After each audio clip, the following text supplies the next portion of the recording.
Dahil nga may peste sa ating tanim, ay ito naman yung sakit ng ating sili. Yung curling leaf niya. Tanggalin natin siya.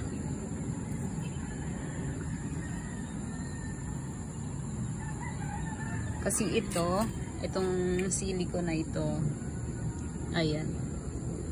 Marami siyang curling leaf dati. Pero tinanggal ko lang siya. Tapos ayan, namunga siya kahit iisa lang. Ayan pa yung isa. Hopefully magtuloy din. Ayan. Ito din, kaya maliliit yung mga dahon niya kasi bagong usbong yan. Bagong usbong. Wala na yung mga dati niyang dahon kasi tinanggal natin dahil marami siyang curling leaf din. Ito, may bunga na rin.